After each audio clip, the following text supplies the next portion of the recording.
Hi, everybody, and welcome to Unit 1, Lesson 2. So, I am going to continue talking about the syllabus.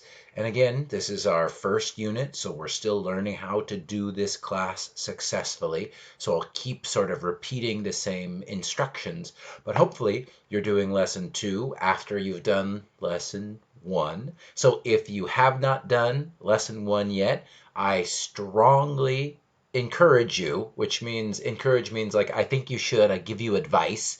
I'm trying to tell you something that I think will help. Go back, right? Go back to Unit 1. Go back and start with graded activity 1, Lesson 1, syllabus part 1. Okay? So hopefully you did that. You finished part 1. You saw the beginning of the syllabus. You answered those 15 questions. Hopefully 100%, right? You can take the quiz 2 times. This lesson is exactly the same, you guys. So we're going to finish going through the syllabus. There are 15 questions to help you understand the main ideas, the most important information that I want you to remember from the syllabus.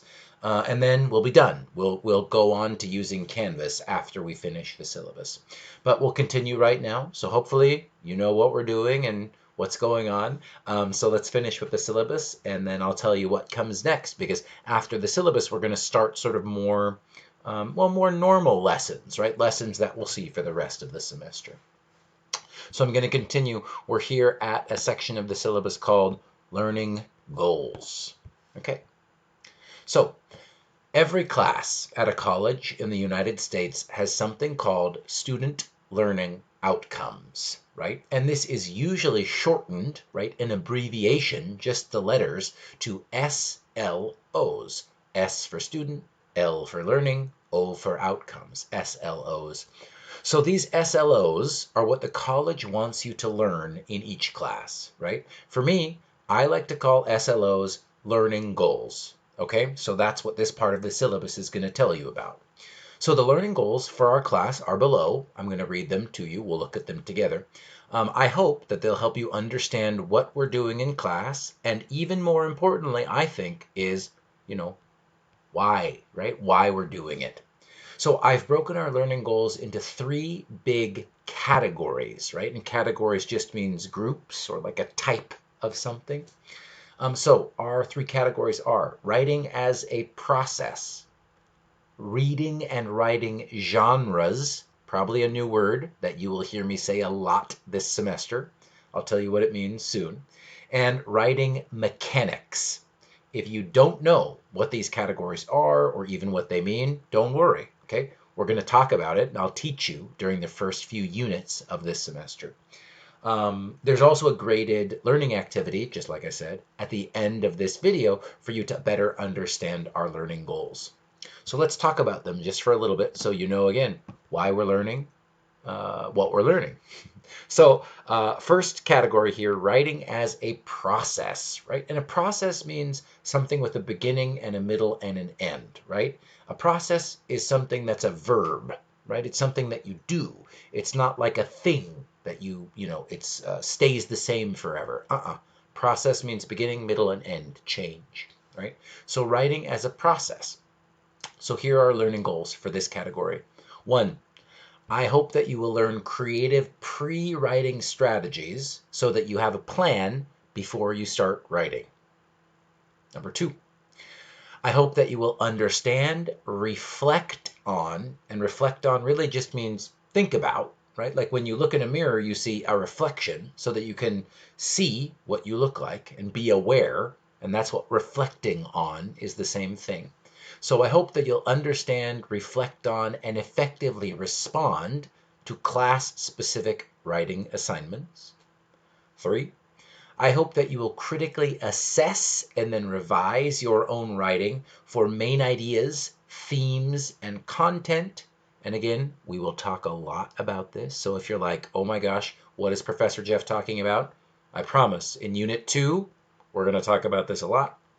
And number 4, I hope that you will proofread and correct mechanical and grammatical errors, especially verb tense errors, right? This is not a grammar class, but the grammar that we practice is a lot about verbs. Okay. Our second category, reading and writing genres. And genre, again, US college word for type or style, right? And think about movies, right? Movies have genres too. So if you say, I'm going to see a movie, someone might say, oh, is it a funny movie? A comedy? Type of genre. Is it a scary movie? A horror movie? A genre, right? Is it a mystery movie where you're trying to figure out a crime or something? A mystery is a type of genre.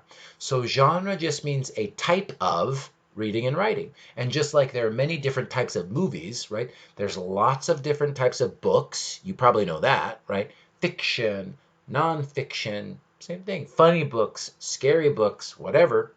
What many students don't think about is there's lots of genres for writing, right? If you wanted to write a scary story, that's a different type of writing than writing an essay for school, which is a different type of writing than if you wanted to write a poem, right? So genre just means different type of writing.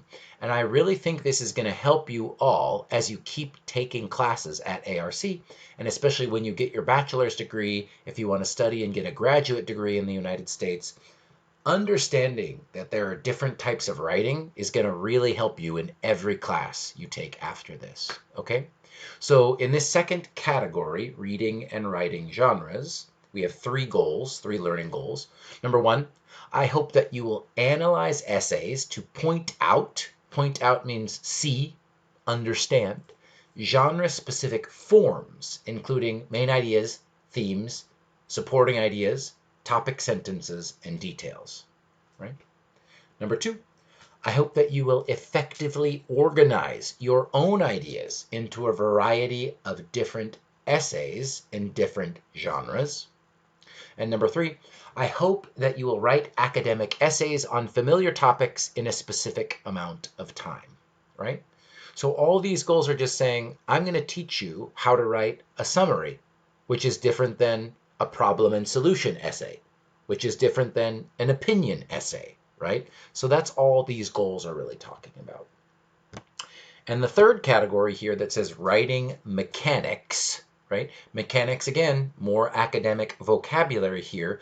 Mechanics, when we talk about writing, means formatting, grammar, a lot of the things that we think about as like rules, right? What makes a piece of writing or an essay look good or look right on the page, right? So for writing mechanics, number one, I hope that you will notice and use standard U.S. college writing format, including titles, indentation, punctuation, capitalization, right?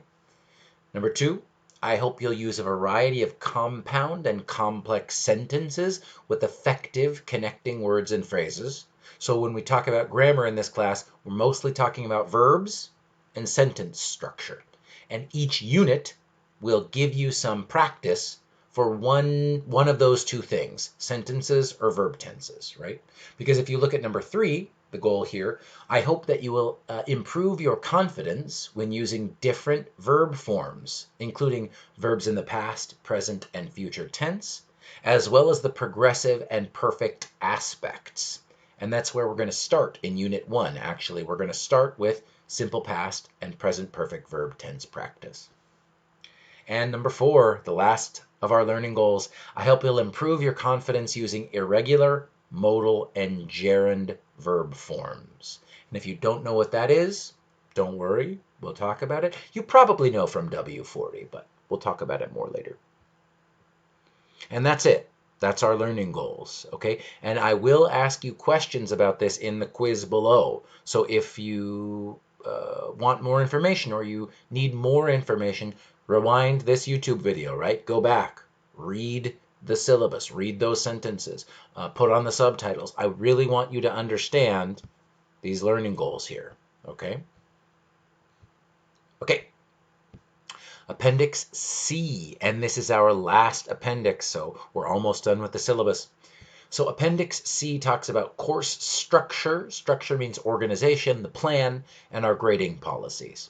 So let's start with the course structure because, like I said, I know for a lot of people, your first time taking a fully online class might be very different. How do we do it? Here's the plan. So, units, lessons, and live support. So this is a fully online class, right? That means it might be very different than what you're used to in face-to-face class. Instead of thinking about coming to class on a specific day or a specific time, I really want you to think about this class as a combination, right? A combination of units, lessons, and live support. So what does that mean? Here we go. Units. So this semester, I will ask you to complete 8 units. When you log into our Canvas homepage, right? You see my picture, you see a link to our Zoom meetings, and then you see a piece of paper with a pencil that says Unit 1, Unit 2, Unit 3, Unit 4, right? That's how to go find the units. So I want you to complete 8 units, and each unit is made up of 4 lessons. Now remember, we just talked about learning goals and the 3 big categories from our course learning goals. So each lesson is connected to a specific learning goal with a specific category. And I did this because, again, I want you to understand why we're learning what we're learning, right? And finally, there will be a graded learning activity at the end of each lesson to help you practice some of the ideas that I teach you in this lesson. And you already did that for lesson 1. Watch a video, answer questions about the video. It's not about, did you memorize it? No, answer the questions while you watch the video. It will help you remember and help you learn. Okay. Lessons. So you can finish the lessons at any time, right? You can do them any day, any time. However, you do need to finish them in order, like I said at the beginning of this video. So for example, you need to complete Unit 1, Lesson 1 before you start Unit 1, Lesson 2. And you definitely need to finish Unit 1, Lesson 1 before you start Unit 8, Lesson 4, right? That's the last lesson.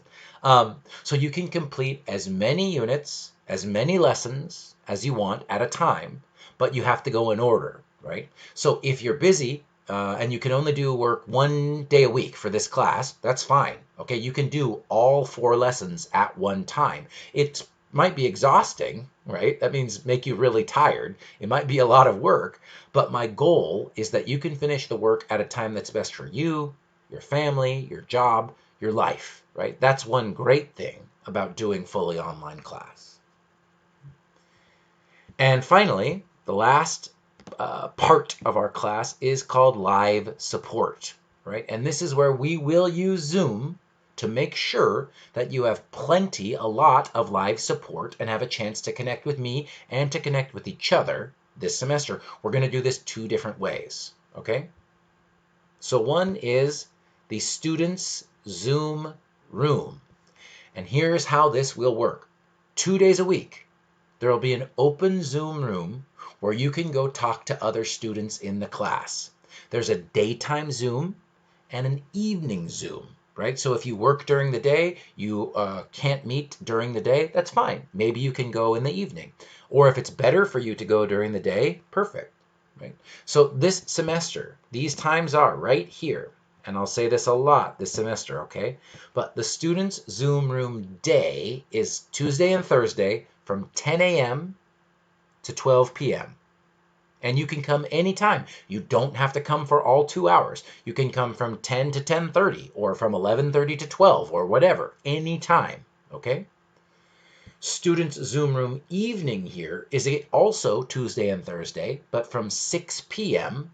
to 8 p.m.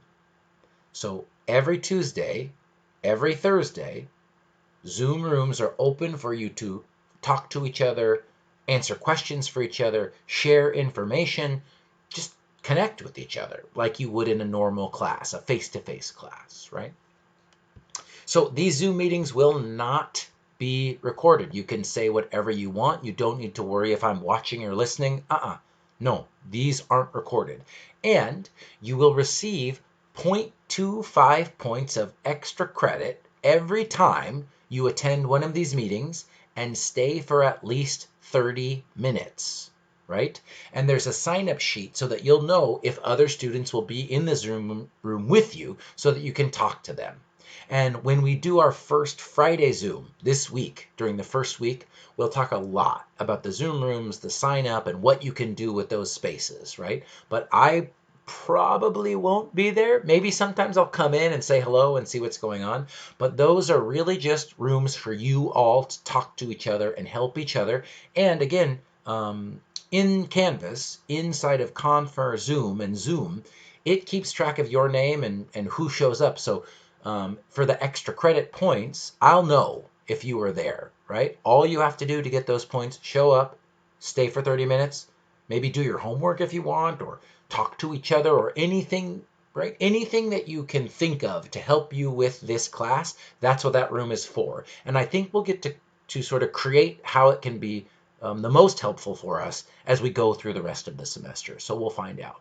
But again, the most important thing, Tuesday and Thursday, 10 a.m. to 12 p.m. if you want to do the daytime, 6 p.m. to 8 p.m. if you want to do in the evening, and you get 0.25 extra credit points for every 30 minutes. So if you're thinking, ooh, I want to get an A in this class, this is a good way to do it, right? The other way for live support is Professor Jeff's Friday Zoom party. Now this I will be at every single week. So every Friday from 10 a.m. to 1 p.m. I will host a 3-hour Zoom party. I'm going to prepare short activities and examples to help explain ideas from that week's unit and answer any questions you have about the assignments. However, right, I'll have stuff prepared. However, I really hope that you come to our Friday Zoom meetings with specific questions, or if you have a question about a verb tense or something about grammar, I really want it to be a time that you get your questions answered, again, instead of just me talking. And then you turn off your screen and you go clean up in the kitchen, or you're texting your friend or whatever, right? I hope that that time is really valuable and useful for you.